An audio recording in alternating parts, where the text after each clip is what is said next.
Hello, all you beautiful gamers out there, and whether it's 1,000 of you watching or 10 of you watching, you are beautiful. um, Recently, I went through a game. Well, actually, not a game, but in fact, an expansion of a game, and I got so into it. And well, let me just say I have a little bit to say about it, and that is Shovel Knight, King of Cards.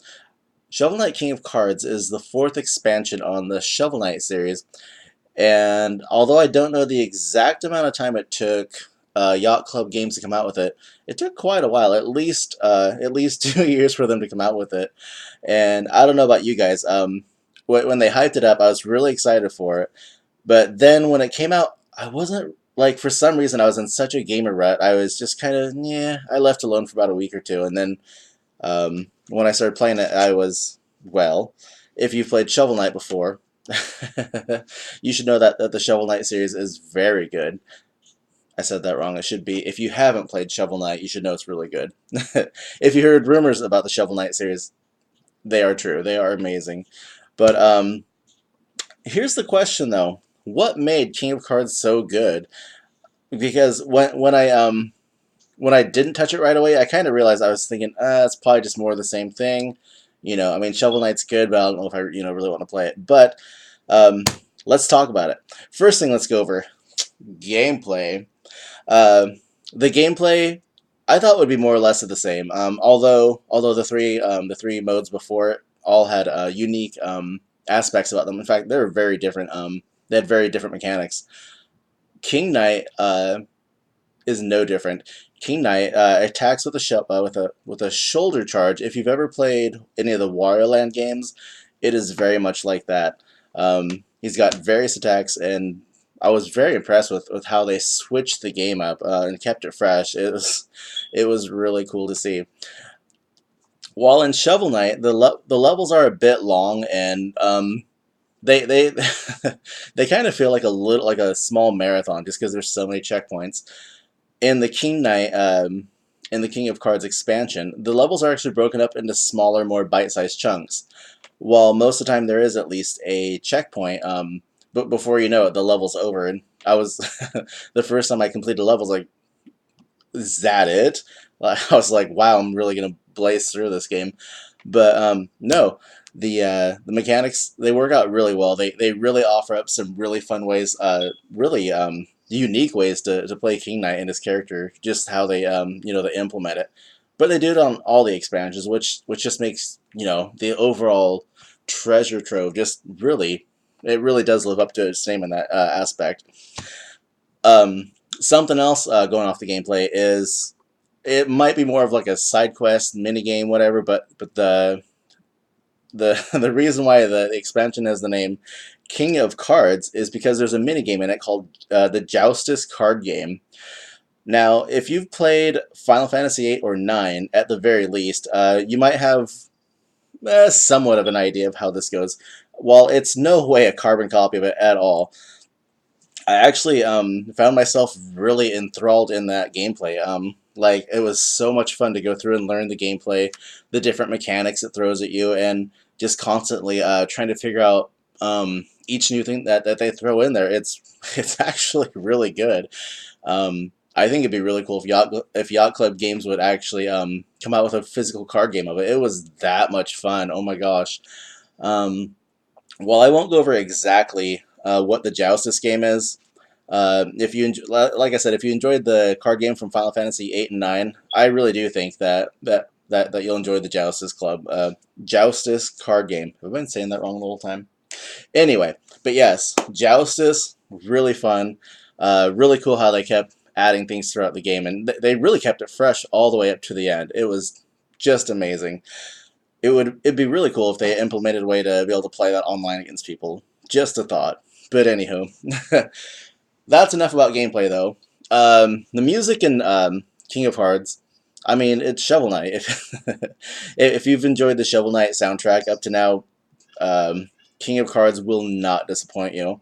Um, there are some classic tunes from coming back. Some of them are remixed. One that comes to mind that I really enjoyed was the Explodatorium Aqueducts. That was a nice little upbeat, faster version of Explodatorium, which is one of my favorite tracks from Shovel Knight.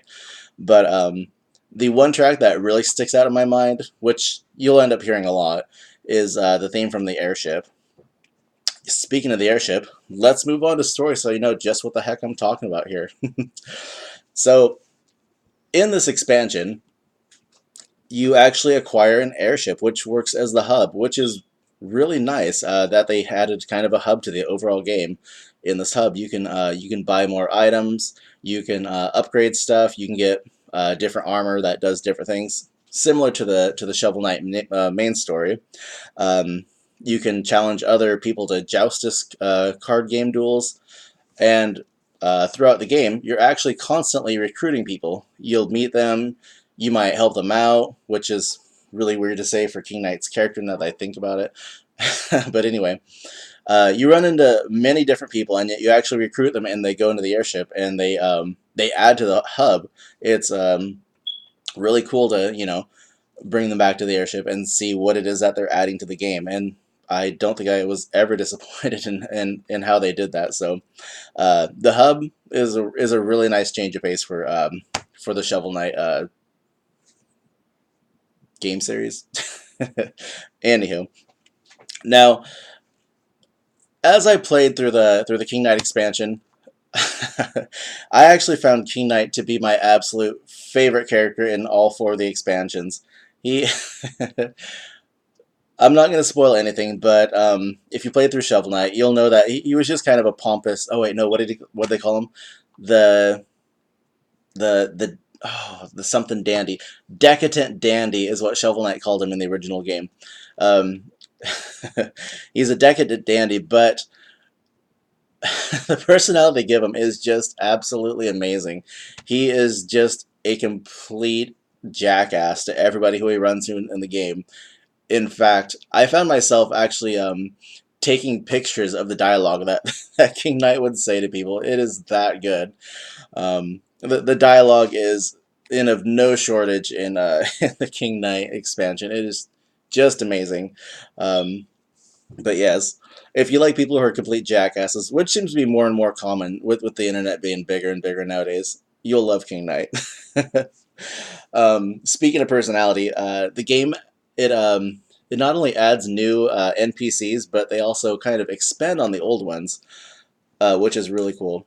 Like I said, you acquire an airship. It works as your hub, and you have people planning things for King Knight because they want to make him king. I don't think that's a spoiler. I hope it's not a spoiler. But anyway, you have people that want to see him king. They've chosen him as their champion. So you get to see these people, and they have their own personalities, and they have their own story, which is really cool. An old NPC that they've added to, which I thought was really cool, was in Shovel Knight. In the first town you come to, when you go down to the basement, you run into the, I think it's like the Dejected King or something, but he becomes a bit more of a major character in this, which is which is really cool, really clever that they did that. So character is awesome, but I will say this: the ending, without any spoilers, the ending of this expansion really broke my heart. It was really disheartening, and that's all I have to say. But yes, one thing I will say about the story is with the whole gameplay and how good the music was, um, I really didn't want the game to end. It was really good. I was really shocked at how fresh Yacht Club Games was able to keep this expansion. Um, I spent the most on this game rather than in opposed to the other two modes in the game. I believe in the original Shovel Knight, I spent about 8 or 9 hours. On this one, I spent a solid 18 hours. That's because I actually, there are multiple exits in the world. There's the Joustus card game. There's the regular levels. So there's plenty to do here, and I was really surprised. It is a very beefy package. It's awesome. So yeah, Yacht Club Games. I'm excited to see what you do next because the King Knight expansion was amazing. So yes, if you've not checked it out, if you were kind of in the same boat as me, um, Go check it out. It is awesome. I don't know how much more I can splurge here without rambling on and sounding boring, so I'll just stop right there. But anywho, what do you guys think? Have you guys tried out the King Knight expansion? What are your thoughts on it? Did you enjoy the Joustus game as much as me? Let me know down in the comments below. But anyway, that's all I have for you today. Thank you for checking me out, and I will judge you next time.